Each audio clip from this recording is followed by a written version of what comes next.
Hi, in this video we are going to look into problem 6. Problem 6 is an RTP question. It had appeared in the RTP November 2019 and the RTP of May 2017. The management of RT Limited wants to raise funds. The company is considering three alternatives. Alternative 1, 2 and 3. Alternative 1 is 100% equity. Alternative 2 is 50% equity and 50% debt. And the third one is 50% equity and 50% preference shares. The coupon rate on debt and preference shares is 12% each. Tax rate is 40%. Equity shares at the face value of rupees 10 each will be issued at a premium of rupees 10 per share. Total amount to be raised is 8 crores 800 lakhs. Expected earnings before interest and tax EBIT 3 crores 60 lakhs. Required 1 EPS, 2 financial break even point, and 3 EBIT range among the plans for indifference. Basically the indifference points for the three alternatives choices for raising finance. So this question, problem number 6, is pretty similar to problem 5, with the only difference of having the third source of finance which talks even about preference shares. In problem number 5, in fact, if you look into the requirements of the question, it's exactly similar to problem 5. The first requirement is EPS, the second one is break-even point, and the third one is indifference point. But only thing is here we have preference shares in problem 6, and in problem 5 we didn't have preference shares. Well, that's fine. Let's see what we need to do with this preference shares here. So let's go ahead with the here we have obviously again the reconciliation, the understanding of the choices. We have 800 lakhs as the requirement, and this 800 lakhs, let me see how many choices I have. I have three choices. Choice 1 is going to be 100% equity, and choice 2 is going to be 50% equity and 50% debt. So partial financing from equity and partial financing from debt, 50-50. And I have choice 3, which is going to be 50% equity and 50% preference shares.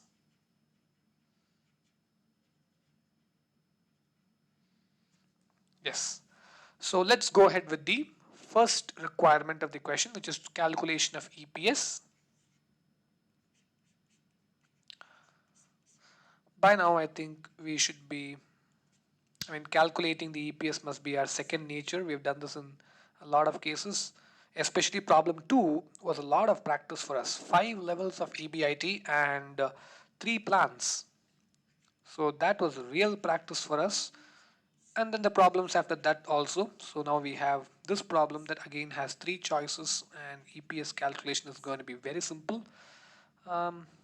We start with EBIT. That's going to be 3 crore and 60 lakhs, 360 lakhs for all the 3 choices. From this, I'm going to be subtracting interest on debt. Interest is what we call as coupon. So interest at 12%. And that's going to be there only in the second choice, second case. And that too, your 8 crores or 800 lakhs is going to be 50% in the form of debt. So that's 4 crores, and 12% on that is going to be 48 lakhs. So let's just check that into 12.12, 48 lakhs.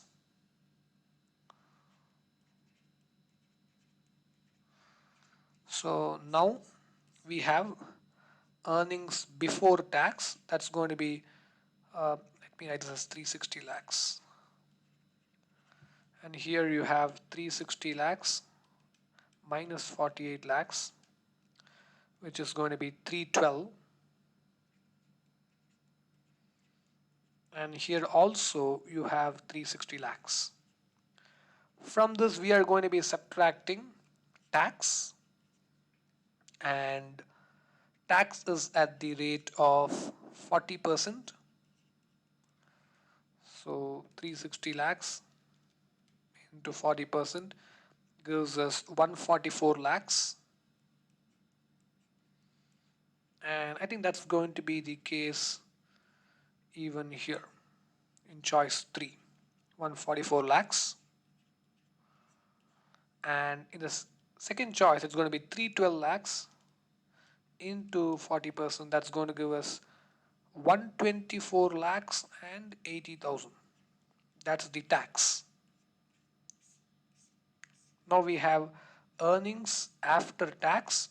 So 360 lakhs minus 144 lakhs, that is going to be 216 lakhs.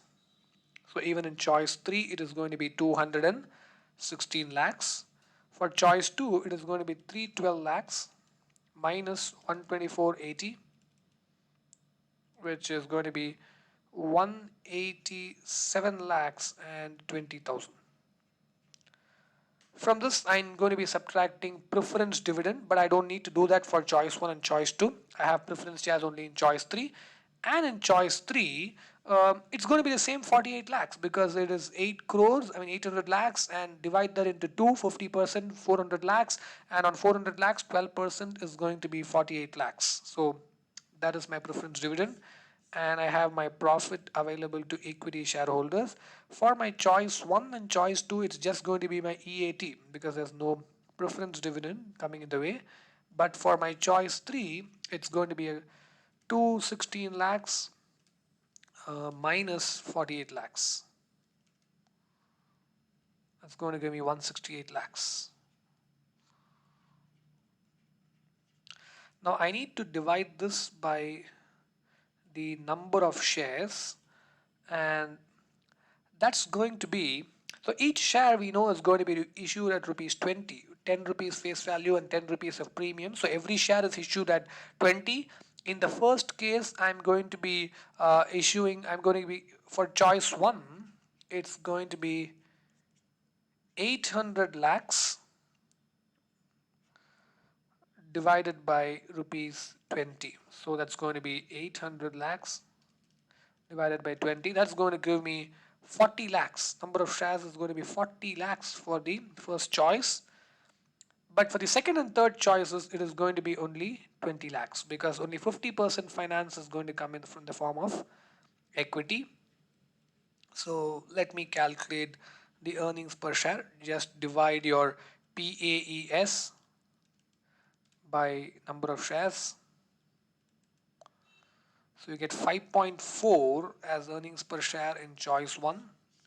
In choice 2, it is 187 lakh 20,000 divided by 20 lakhs. So that's going to give you 9.36. And in choice 3, it is going to be 168 lakhs divided by 20 lakhs again. That's going to be 8.4. So this addresses the first requirement of the question. And if I look into the calculations, then I understand that choice 2 seems to be the best. So choice 2 seems to be the best here because it gives me the highest EPS.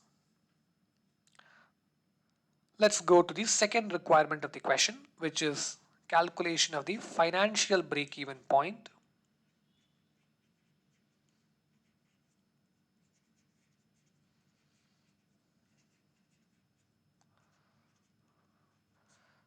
Now, we understand that the financial break-even point is that level of EBIT that is just enough to take care of your financing fixed costs and is nothing more. So let's go choice by choice. Choice 1. In choice 1, okay, let me abbreviate this again as FBP. In choice 1, my financial break-even point is 0. That's because 0 of earnings before interest and tax.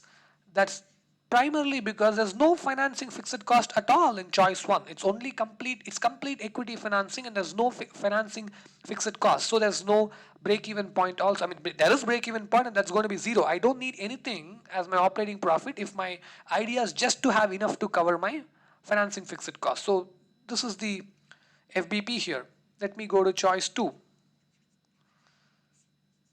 In choice 2, my financial break-even point is going to be 48 lakhs of EBIT.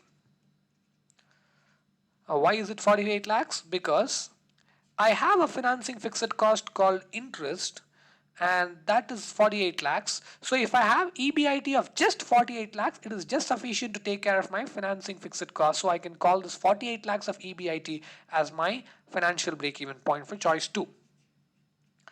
But when I come to choice 3, I'm going to make a discussion. There are probably two ways of looking at this. There are two ways of looking at this. Now, I choose to look at this in one particular way.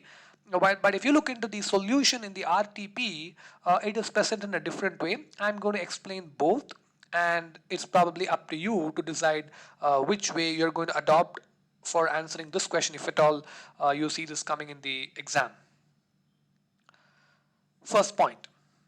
Let me first explain how this has been addressed, how the financial break-even point has been calculated in the RTP. In the solution of the RTP, how has this been presented? See, in choice 3, the first question is, do I have a financing fixed cost? There is no debt at all. Do I still have a financing fixed cost? Yes, I do. Looking at it one way, I can probably call my preference dividend, which is 48 lakhs, as a financing fixed cost. So let us assume that the break-even point is X. Okay, let's assume the break-even point is X. Now, from this X, which is EBIT, I subtract 0 of interest. This is my earnings before tax. On this, I apply a tax rate of 60%, 40%. So I take out tax, I get 0.6. So earnings before interest and tax. Let's say that this is the break-even point, for instance. From that, I subtract my interest, I get EBT. I multiply it with, I take tax outside. This is 1 minus tax. I get earnings after tax. Now, this earnings after tax, if it is exactly equivalent to preference dividend, which is basically 48 lakhs, if this earnings after tax is exactly equivalent to my preference dividend, then probably I can call this as my financial break-even point, because I'm having EBIT just to take care of my preference dividend, but in between there's a guy called tax here, so that needs to be appropriately addressed. So we can say here X into 0.6, which is basically 0.6x, is equivalent to 48 lakhs. So which would mean X is equivalent to 48 lakhs divided by 0.6, which gives me 80 lakhs. So the meaning of this is, if I have 80 lakhs of EBIT, then I have no interest, so that also becomes my EBT. From that, if I pay tax of 40%, which is 32 lakhs, then what I have as earnings after tax is 48 lakhs, and that is just sufficient to take care of my preference dividend of 48 lakhs. So that is the reason one could call 80 lakhs as the financial break-even point. This is the way in which the solution has been presented in the RTP. This is probably one way of thinking of this situation, but I choose to think of the situation in a different way. Well, the entire concept of financial break-even point has to do with what we call as a fixed cost, financing fixed cost. Now, my question here is, I don't agree when preference dividend is called as a fixed cost. Now, why don't I agree? They do have a fixed rate given there, so from that perspective probably it is fixed.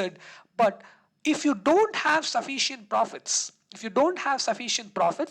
in other words, if your earnings after tax or profit after tax, if that number is not sufficient enough to take care of your preference dividend, in most cases what actually happens is whatever is there is paid off as dividend to preference shareholders, and whatever is in arrears is carried forward to the next year and is paid to them in the next year. So this is what we call as a cumulative preference share.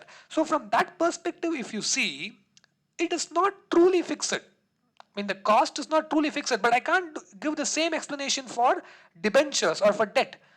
whether I have a positive EBIT, whether I have zero as my EBIT, or whether I have a negative operating profit, which is operating loss basically, whatever is the case, if it was a debt financing, I do have a fixed cost called interest. But in the case of preference shares, preference dividend, I can't treat them like that.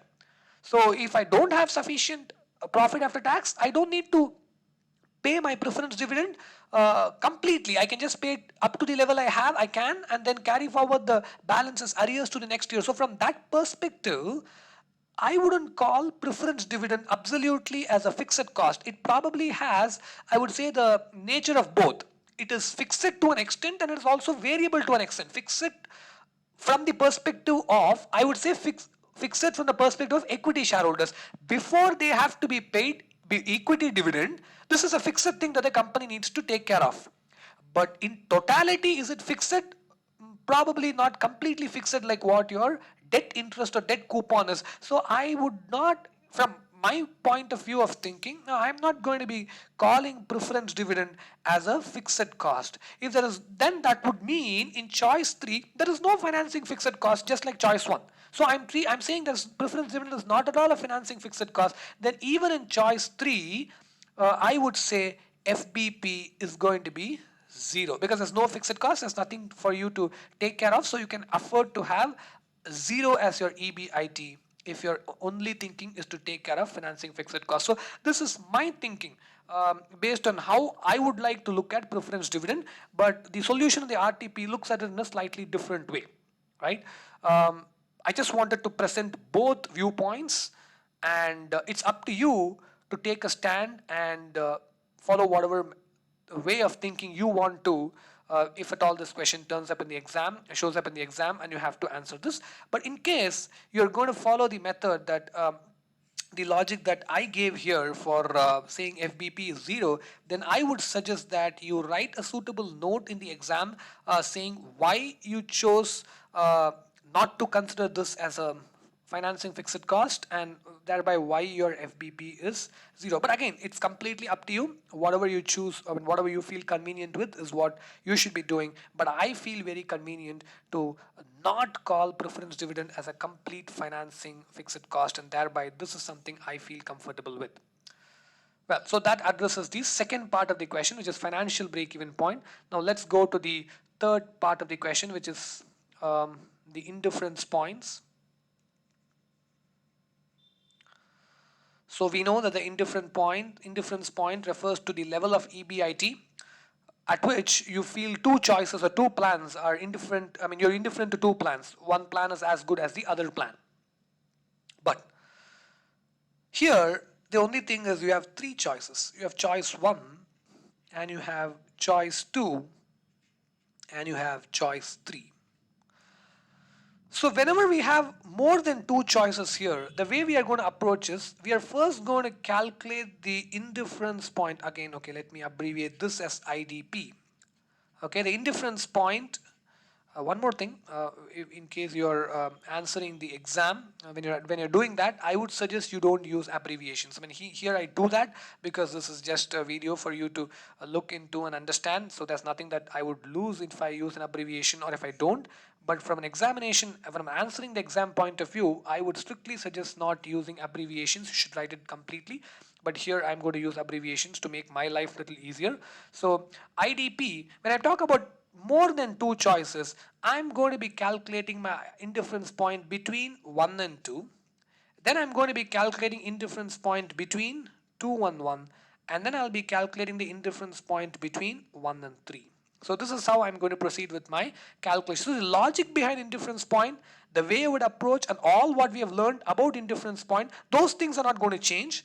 But it is just the subtle point that you need to capture the moment you see that you're asked to calculate indifference points or ranges and you're given more than two choices. Okay, so let's go for the calculations now.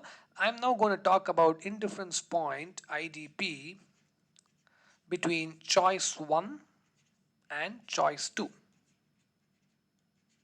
Okay, let me now assume that the indifference point is an EBIT level of X. Since I don't know the variable, I don't know the EBIT, let me assume that to be a variable X. But I know that if the two choices are to be considered equal, at both the choices, EPS has to be same. So I know that EPS of choice 1 must be equivalent to EPS of choice 2. This is something I know. So if I'm able to frame the EPS equations for both choices and I'm able to equate that, I'll have the equation in terms of this variable x. Solving for that equation is going to give me the solution for the requirement of this question. Let's go ahead and doing that. Let's go to EPS for choice 1 first. So assuming that the EBIT is going to be X, here I'm talking about all equity financing in choice 1, so there is going to be no debt here, so there's no interest, so X minus 0. So I pay a tax of 40%, so after tax happens to be 0.6.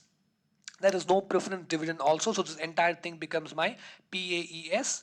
Now I need to divide this by the number of shares. So here it is going to be, let's see the number of shares here.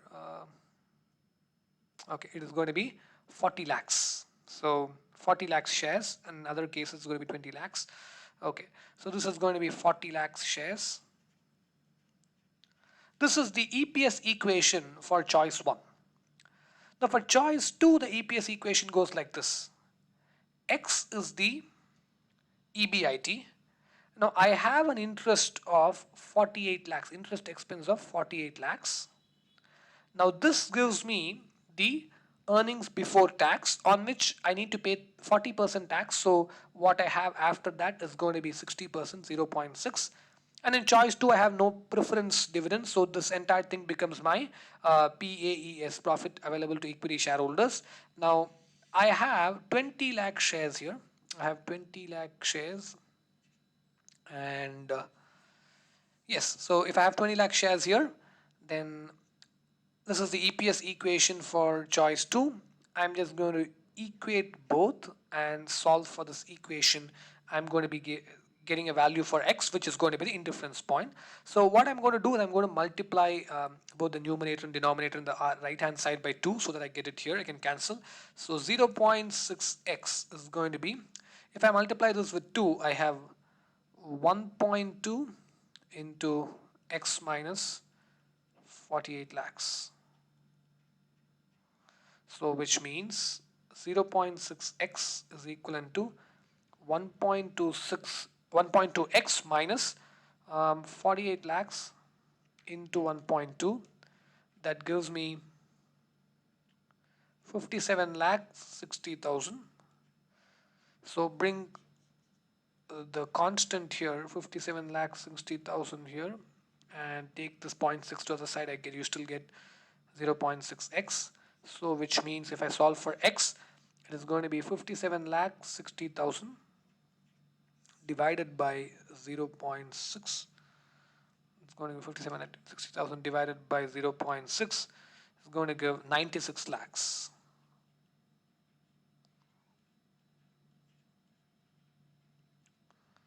So this is the value of solution for x. So the IDP, the indifference point between choice 1 and choice 2 is going to be 96 lakhs. So if your EBIT is 96 lakhs, choice 1 is as good as choice 2. So let's go for IDP, indifference point of choice 2 and choice 3. Choice 2 and choice 3. Now, again here, find out the EPS of choice 2 equated with the EPS of choice 3. Obviously our equations for EPS is going to be contain the variable x. I'm going to have x here as the EBIT level, and solve for x and you're good to go. That's the answer. So let's quickly do that here. For choice 2, x is my EBIT. I have 48 lakhs of interest expense. So I pay 40% tax. So what I take out is 60%. So this is my earnings after tax. And I have no preference dividend in choice 2. So this becomes my PAES, and I divide this by 20 lakhs. Now for choice 3, my EPS equation is going to be x minus 0, which because in choice 3 I have no interest. So the entire thing now multiply with, if I paid 40% tax, I have earnings after tax of 0.6. Now minus 48 lakhs of preference dividend. Minus 48 lakhs of preference dividend. This gives me my profit available to equity shares. If I divide this by number of equity shares, here also it is going to be 20 lakhs. Here also it's going to be 20 lakhs. So now if I equate both, the solution I get for x is going to be the indifference point, but we can see that here the denominators are equal, so let me cancel them out. Let me just try to simplify the numerators. So 48 lakhs into 0.6, 48 lakhs into 0.6 gives me 28 lakhs 80,000. And here again 0.6x minus 48 lakhs. Now when I see this, now I have 0.6x here, I have 0.6x here. I mean, I can cancel this out, and I mean, this makes no sense. So what this actually means is that this equation cannot be solved. If this equation cannot be solved here, then the conclusion is there is no indifference point between choice 2 and choice 3.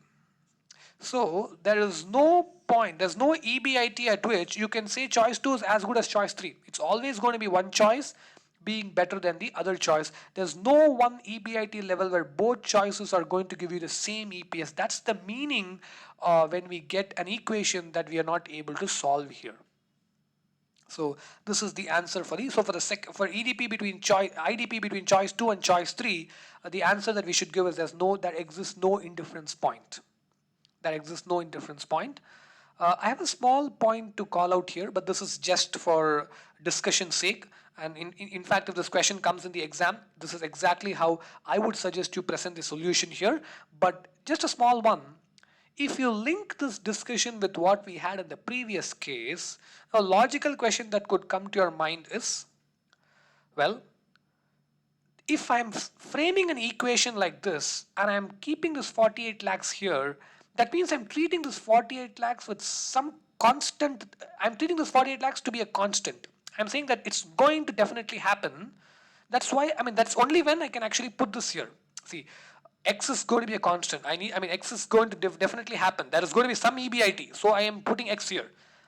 In choice 2, 48 lakhs is definitely going to happen. So I can put that here. And if I pay 40% tax, definitely I'll be able to take out 60% as after tax. So 0.6, that's for sure. I know there are 20 lakhs of shares. That's again for sure. Okay, sorry, this is bad. Again 20 lakhs. So that's also for sure. But when I come to choice 3, again there's going to be some EBIT that's going to happen. So X's can be there. No interest, that's for sure.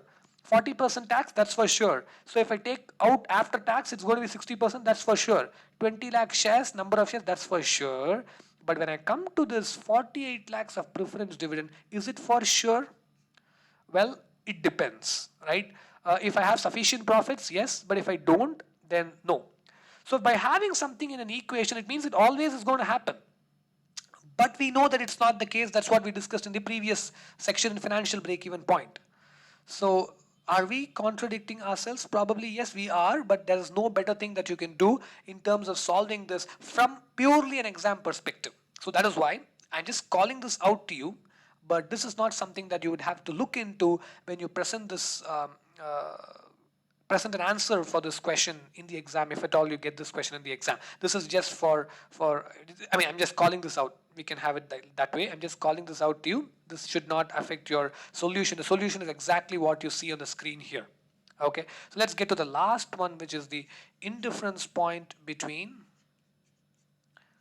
choice 1 and 3. Indifference point between choice 1 and 3.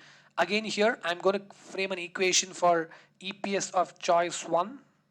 And I'm going to frame an equation for EPS of choice 3, and I'm going to say both should be equal, and that EBIT level, which let me assume to be X, that makes this happen is going to be the solution for this part. So let's go ahead with that. X is the EBIT, no interest, choice 1, 40% tax, so earnings after tax is 0.6, and in choice 1 I have no preference dividend, so that becomes my PAES. Divide this by 40 lakhs, number of shares, 40 lakh shares. That's the EPS of choice 1. This must be equivalent to the EPS of choice 3. How do I do that? X is the EBIT, Again, no interest, 0.6 because 40% tax earnings after tax, but I have preference dividend of 48 lakhs. If I do this and then I divide by 20 lakhs here, that's going to give me my number of shares. This equation needs to be solved, so simple. 0.6x by 40 lakhs. We can do one thing. I'm going to multiply the right hand side by 2, so we can cancel off the denominators. So it's going to be 1.2 into x minus 48 into again 96 lakhs. So if I bring the 96 lakhs the other way, 96 lakhs here is going to give me 0.6x. So my x is going to be 96 lakhs divided by 0.6. So I'm going to have here 160 lakhs. Oh, sorry. So I'm going to have 160 lakhs. So the meaning of this is, if you have an earnings before interest and tax of 160 lakhs, then choice 1 is as good as choice 3. So indifference point between choice 1 and 2 is 96 lakhs. Indifference point between choice 2 and 3 does not exist. And indifference point between choice 1 and 3 is 160 lakhs. So this addresses all the requirements of the question. So the next video will be the last video on EBIT to EPS analysis, and in that video we are going to be looking into problem number 3, which is a very interesting problem, and with that we can conclude our discussions in EBIT to EPS analysis.